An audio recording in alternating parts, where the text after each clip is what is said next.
Hello again and welcome to another Beyond All Reason video. In today's video we're going to be looking at a free-for-all on this very interesting lava map. As we wait for everyone to get in here, we have a couple of new names here that we've not seen before. N2G we have seen in a previous big team battle game. There's quite a lot of French people in this game, so it'll be quite interesting to see. And while we wait for these players to finish placing, just a quick reminder to hit that subscribe button so you get notified of new bar videos as soon as they come out. And here we go.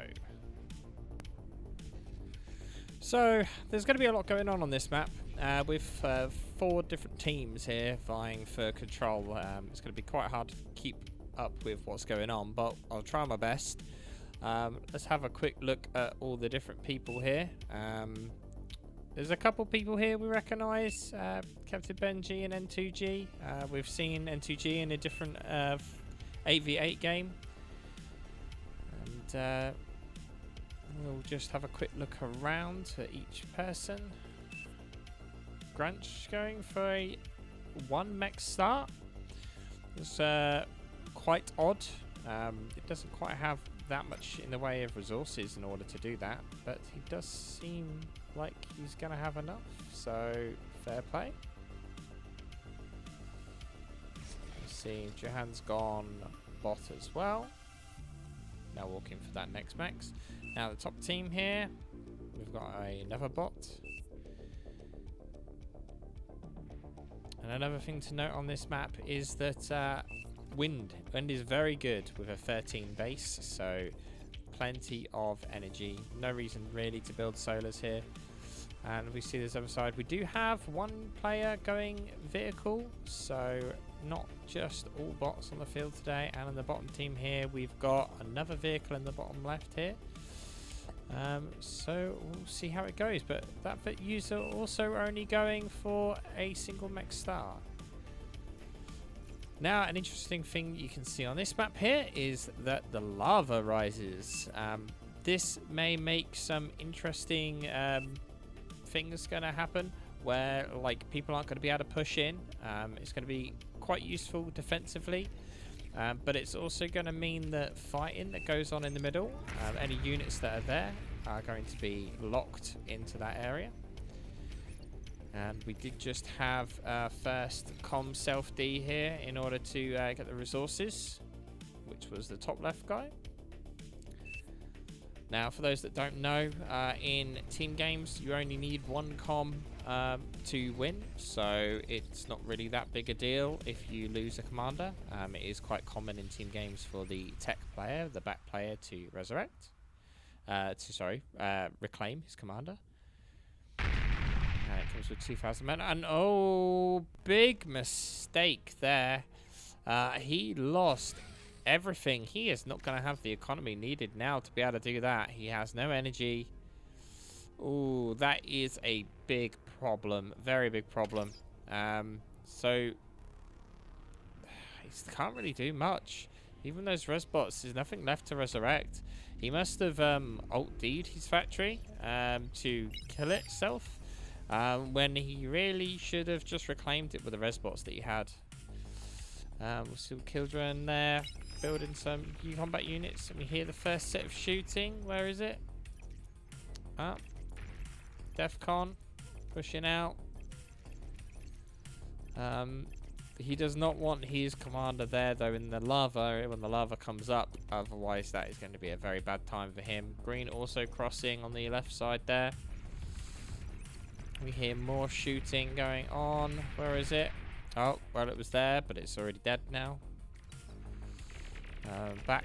So the only fighting right now seems to be Defcon. He's managed to secure those double mexes there, which, again, useful to have, but at the same time, as soon as that lava comes up, it's just going to get instantly taken. You really need to take the high ground, not the low ground. And hit at the bottom. Captain Benj is not going to be fine actually, although that engineer, that is not a good engineer. That engineer is going to die very easily there. Nothing can be done to save that. That's a lot of resources just wasted there. He is not going to be able to build that LLT in time. No way. And here we hear another Control D of a commander. Yep, top right corner here. You see the resurrection going on now. Oh, sorry, the reclaiming going on now. Now, he actually had the resources in order to use that. This top left player is... Oh, no. No. Oh. So, he invested all of that into that, and it's just, unfortunately, wasted all of that. He should have maybe kept something on it, so he could have at least kept the progress up, but he lost everything that he invested into that there. You hear more shooting going on. Where is this shooting? Not on that side. There's the next comm going up for self-D. This top left is really going to struggle now. They're basically down a player. And where is the shooting? Seems to be in Dash's base. This one grunt doing a lot of work here. He's Dash, stop walking behind where he's going. You have to cut him off. Oh, that grunt is definitely paid for itself now. That's oh, a massive group of them. He's that Enigma's microing that grunt very well. Dash really needs a unit or an LLT or something. He's got enough laser reclaimers. Oof. Now they reclaim him. They could have reclaimed him earlier on if he would have manualed them, probably. The Rocketeer bots up here just dealing with those LLTs, forcing Defcon back. And Captain here. Ooh, nice group of folks from Skeleton. And their last self-D of the commander here in the bottom right hand corner is Cute goes for the reclaim of his own commander. Defcon being pushed back here though. He's not really going to be able to do much. He does not have the units. He's also not moving them, so he's just giving free shots here to the enemy. Green getting pushed off this top hill though. Those folks are definitely going to be enough to push him off. Gratch probably going to have to fall back here. Doesn't really have units to support his commander. Meanwhile, Skeletor's doing fine, and Galsan here just sitting in his base. That top side should really do something about that.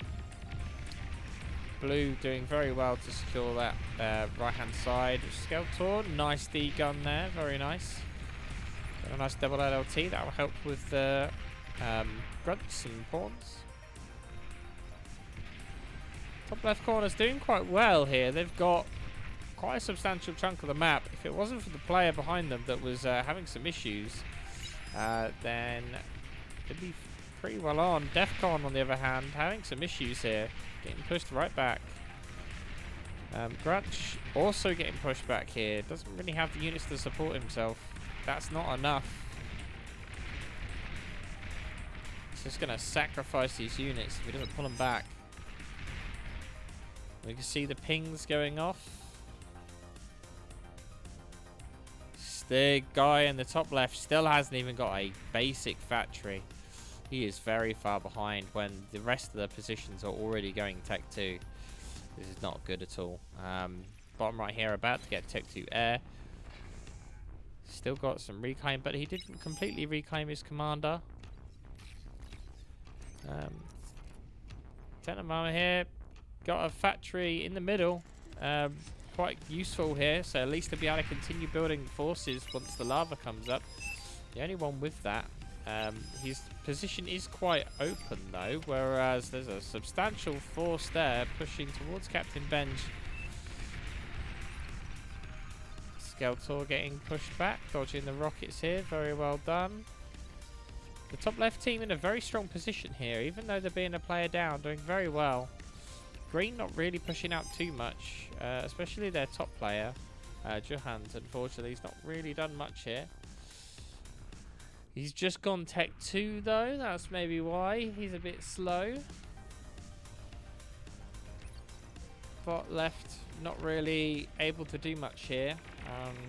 about to get a bit of a harassment here. Good job on Kinta's thing here, actually pushing out from his base. Only one to so far have successfully gotten out of the base and actually doing damage to eco and defenses, so well done. Rest of the red colored team not really doing much at all. Big group of the yellow fours right there as well. Sorry, not fours, thugs. That's the units that I mean. Well done, Captain Benj there. Great D-gun taking out all of those raiders. And as we look at the red space here, we can see Akinta going Tech 2. He really should have reclaimed his Tech 1 factory, though, to give him the metal. He's somewhat lacking on metal here. Just as a tip here, you should probably not be going Tech 2 and still be producing units. The best way of doing it is to stop producing units, reclaim. As you can see there, it gave 740 metal. A factory on its own is about 2,900. So it's almost a third-ish of the metal that you need to build a Tech 2 factory. And you can see there with the energy converters constantly turning on and off. Means he doesn't actually have enough energy to support that. So it's a bit of an issue. Dashbang's here, rebuilding his eco, still a bit behind. Now only just starting to produce units. And Defcon there, just the same. The lava gone up here, everyone being safe on their little islands.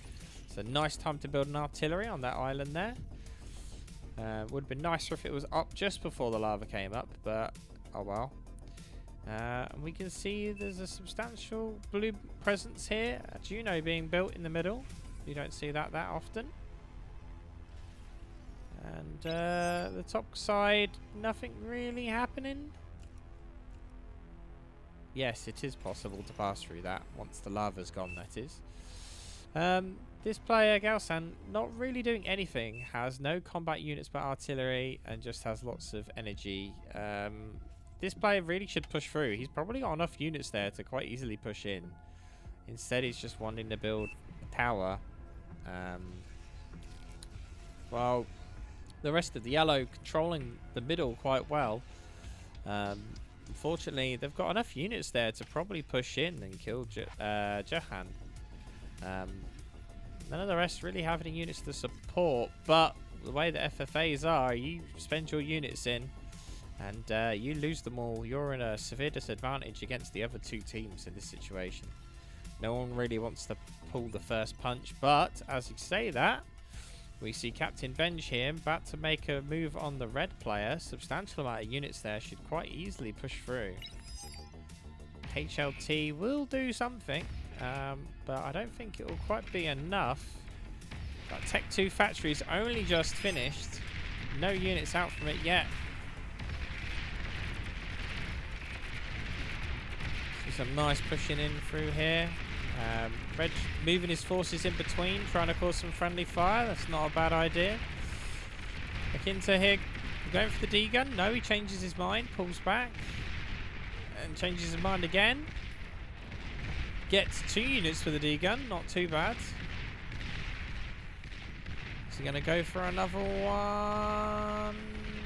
Undecided. Captain Ben's doing a good job to keep range here so that his units aren't getting shot by the D-gun. They'll definitely get that Tech 2 factory. Yep, will they get the Tech 2 factory though? That's the question. Gunship's coming in now. Oh, that's all of red base is gone. Commander at half health, not very good. At the same time, Defcon's asking for help. But if this push here doesn't get stopped, it's going to go right into their back player. She is pulling it back. Defcon just letting his units get artilleried for free. Like, you should really be pulling them back or moving them forward. You can't just let them sit there getting free artillery. Unfortunately, he does not have enough there to deal with that at all. Gunships doing their thing, clearing up what's left. Starting to see the first of the Tech 2 come into play now then. Akinta is now in a bit of a tough spot as that entire base of his is gone. He's the first to lose his base if you don't count the top player. And as we say that, DEFCON has just surrendered. On the left side here, we've got Yellow holding that little island, and Johan's got a fairly decent amount of units, although that is a risky pathing there, the commander. Interesting comment there, saying about don't forget about anti-nuke. It's a very good point. And we see that Cute Survivor has taken over the commander position. Matt, we can see 2 factories here. Now, 2 factories isn't necessarily a bad thing, although that there is not a good choice. 8 minutes to finish that. That will not get done anytime soon. Realistically, they should have gone for a fusion first before going to an advanced fusion. That is just not going to happen. They needed some like construction turrets or something there to help. Like, he just does not have what he needs to do that. And because of that, I think he may lose out here on units as well, because his resources are going to that instead. Meanwhile, Gaosan getting bombed, has Tech 2, but has no room. Now, at this point, what you should be doing is reclaiming some of your Tech 1, like those solars. If he's reclaimed some of the solars, reclaim some of the winds, and build like a fusion generator, you do not need this much. If we look here, that the solar's got a fairly decent amount of metal as well. It's not laughable. I don't know how new Gaosan is to this. Fairly new, and unfortunately, he just doesn't have much. Blue doing a good push here, getting 4 metal extractors removed. Is he going to get all 4? Yep, nice. He does have the unit advantage, I think, at the moment now, without those turret defenses. Will he be able to capitalize on that? I don't know. Red here really struggling to get back into the game. Built another factory rather than building one on top of the ones he already has. So he needs energy for that as well. So a tactic for you guys is if you build over something that is already built, that's like a wreck of something, you will actually get a bit of a discount here. And as we see bombers coming out here as well from the bottom green player. Decent eco on the go.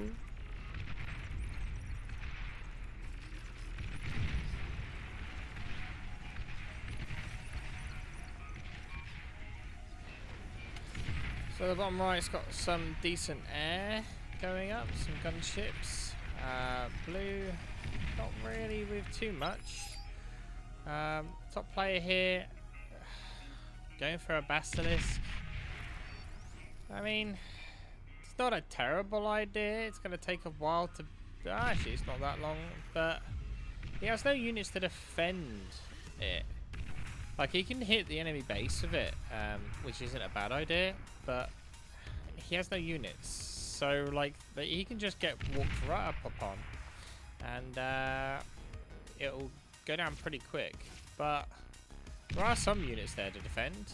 They're not his, though. Now, what you'll see here is that this commander here, the wreck's got like 23 metal left. That's quite a good tactic in team games, so that you can actually revive it later if needed.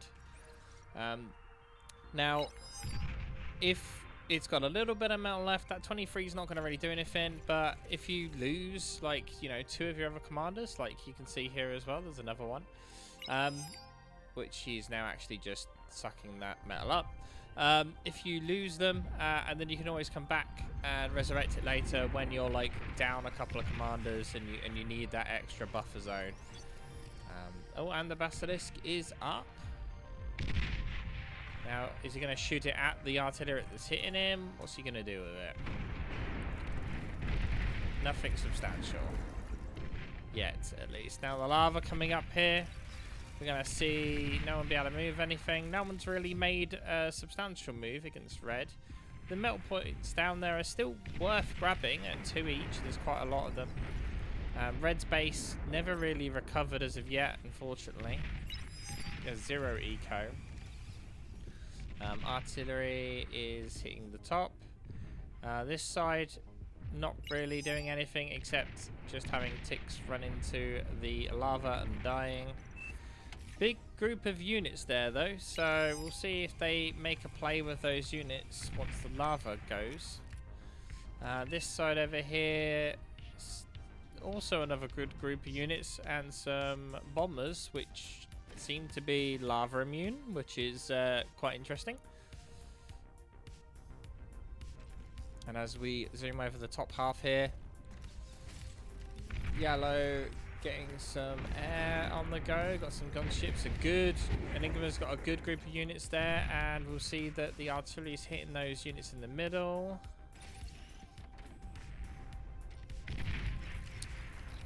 Bit of a stalemate going on right now, no one really doing much, no one wants to make the first move. Interested to see who will win at this point. Yellow top left definitely has a strong standing, but they are still like one player behind. The bottom left corner, I would say, is doing quite well. Quick look at eco here. Bottom left, the green, definitely ahead on metal produced by a substantial amount. 30k metal between them and the second place, which is the top right. The people above them, 87k, and then bottom right is at 53k. Energy produced wise, there's quite a substantial difference between that as well. So we will see if they can actually put that metal to use. We can see that 54k, that's not good at all. Bottom corner not really been able to do much with red losing his base quite a bit. Energy though, 4 mil energy, 2.8, 2 and 1.5. Big substantial difference. As we see a bombing run come in. Oh, that's a lot of damage. Oh, unfortunately, yellow lost both his factories, all of his energy production, and the 1 Tech 2 metal, although he may be able to get that fusion up, so that might save him.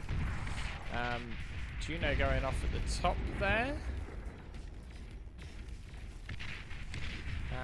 Seeing some anti-nukes coming up, but no one's building nukes, so it's not really that big of an issue right now. As we see an attack coming in here from the bottom. Got 4 mammoths coming in. I don't think Red's got enough units here to stop that. All he has is Tech 1. Has he even noticed?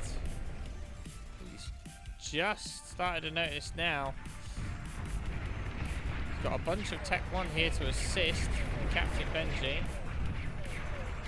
Enigma getting hit by the artillery, and as we zoom back into that fight, defenses are gone.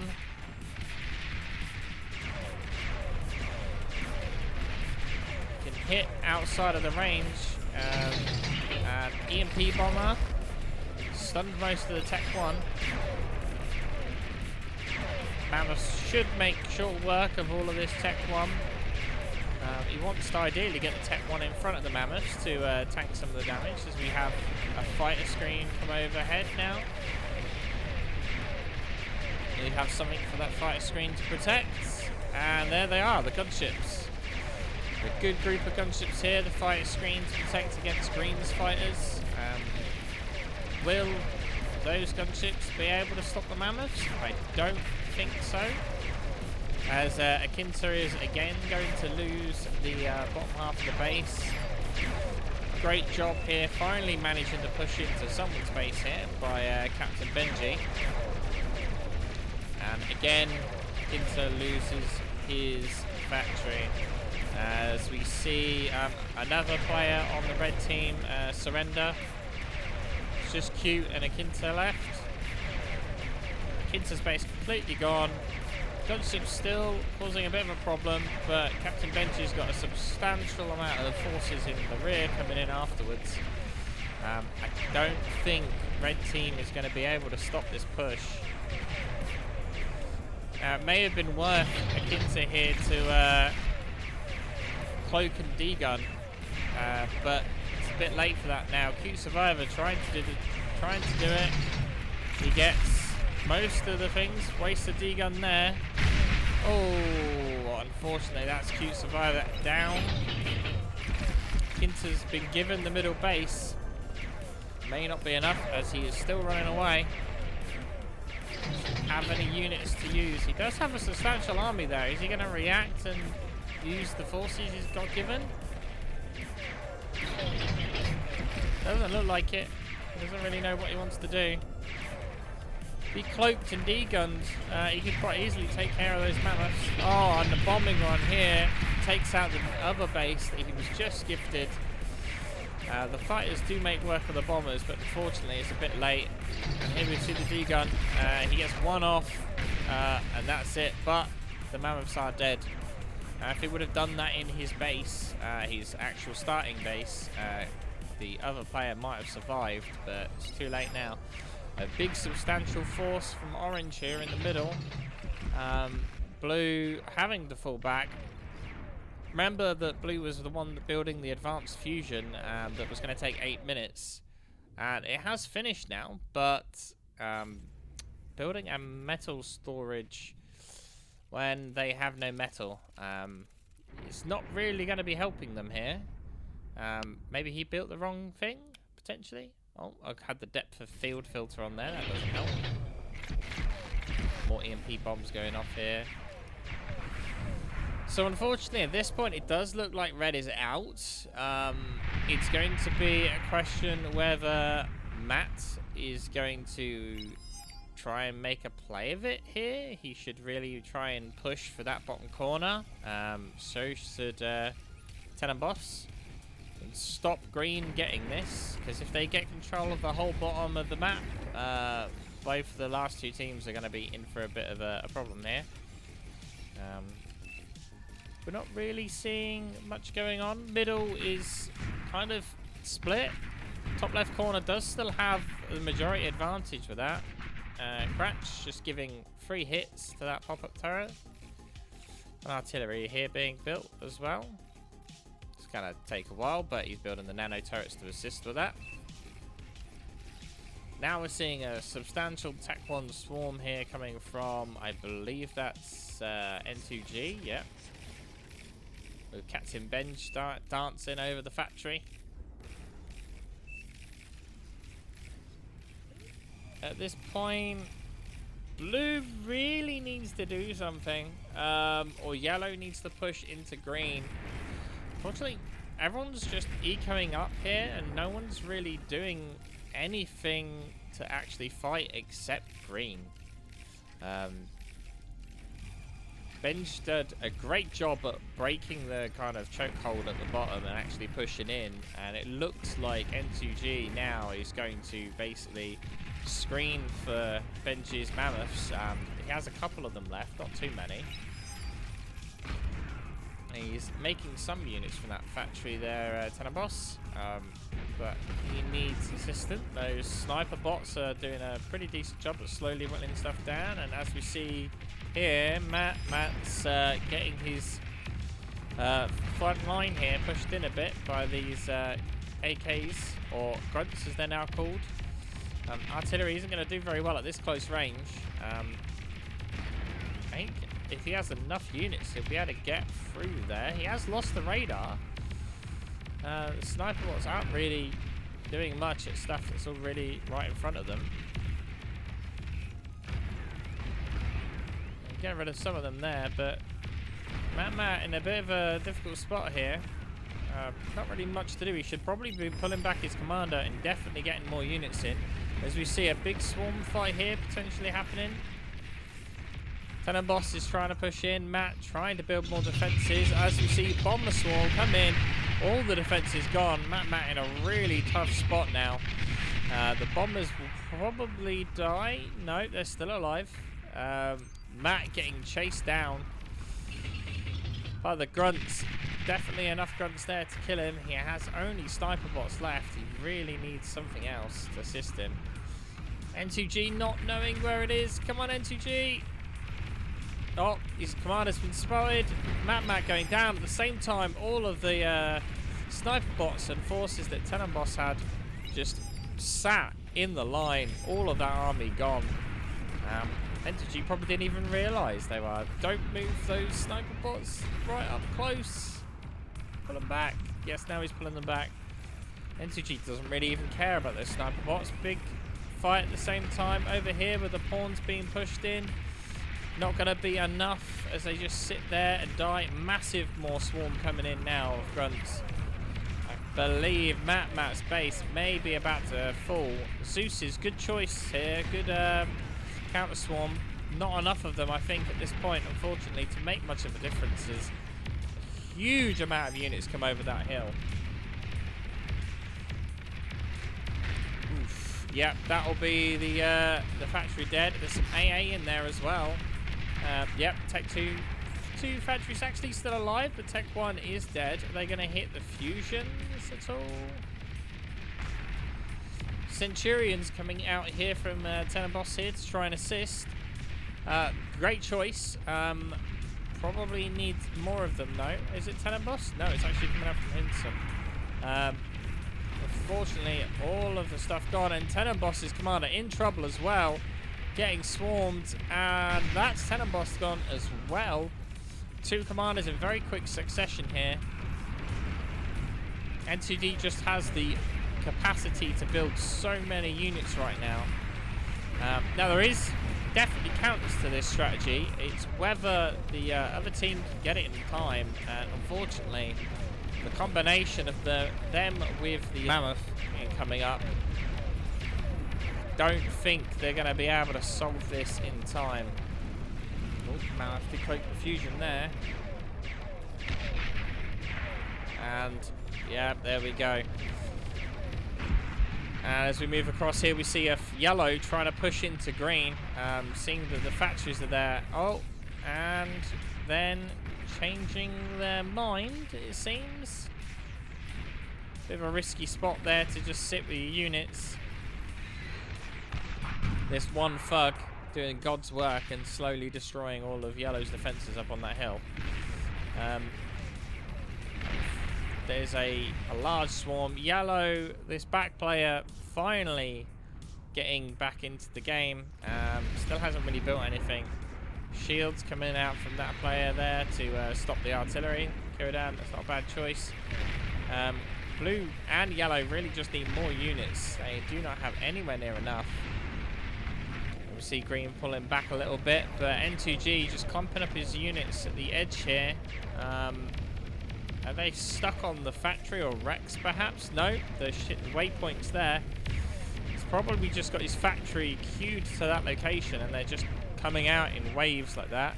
We just quickly check his factories. Yep, he's just now changing it. There we go, we can see him changing it. And if those nanos go, and they do, that's pretty much it for Jew. He's in a bit of a tough spot. A bit of friendly fire here from the artillery as well. Really in a difficult spot. If they get to that back eco, which they haven't yet, but it also means that Tenenboss's back lines also open up. We'll see where N2G goes. Jew is going to try and help dealing with it with his commander, but going to die very quickly, I think. And there goes all the eco and the commander at the same time. Running out of time for blue team here. And Orange's army gets apparently completely destroyed, which we also missed, unfortunately. Yellow really needs to pull something out of the bag here, because they are falling behind, but a massive group of bombers from bottom left team might make short work of them. Unfortunately, now, yeah, that is not going to get built in time. 12 minutes, definitely not. Unfortunately for yellow team, they were basically down a player from the beginning, and unfortunately never really got it back from there. I think if it wasn't for that, they might have had a good chance of winning this. Now we can see N2G mixing in some pyros. I'll be honest, I can't remember what the new name is for them. And is he about to walk all of his units into the lava? I think the lava may... Yes, he did. Oh, that's a lot of wasted units there from N2G. as his units just walk into the lava coming out of Tenebos's base. All of the friendly fire from Gason here. Yeah. See, rapid fire artillery is definitely fun, but it has way too much friendly fire. And as we see Tenebos's base here go up in smoke. See, now that, what he's doing there was an effective use.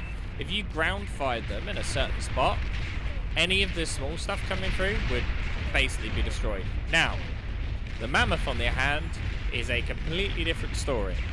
The Mammoth would just walk through all that and not be bothered. So,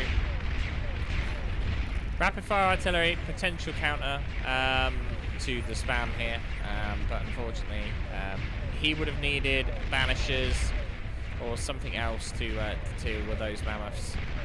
You see the Mammoths now starting to push north towards yellow. 4 of them in the middle currently in 2 separate stacks. That one Mammoth at the top probably be quite easily enough to deal with Gatson. And now it's just yellow versus green.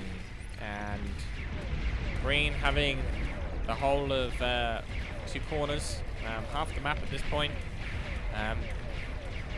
It's not looking very well for yellow.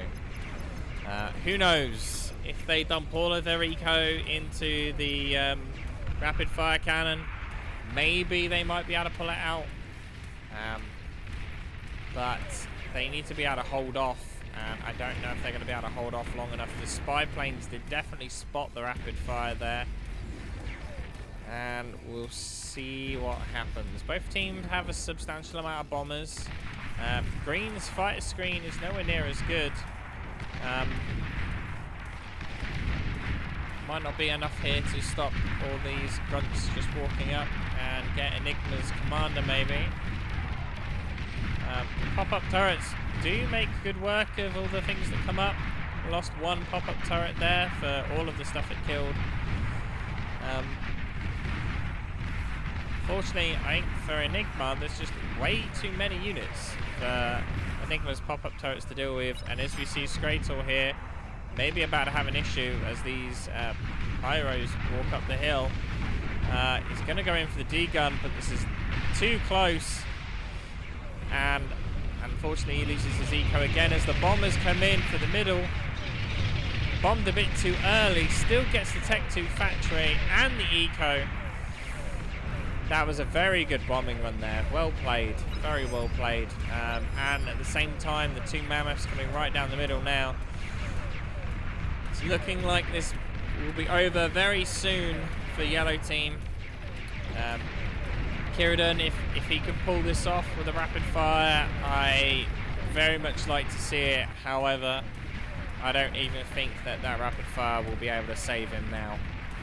Matt in the back, Incom in the back. Unfortunately, those 2 players didn't really pull their weight.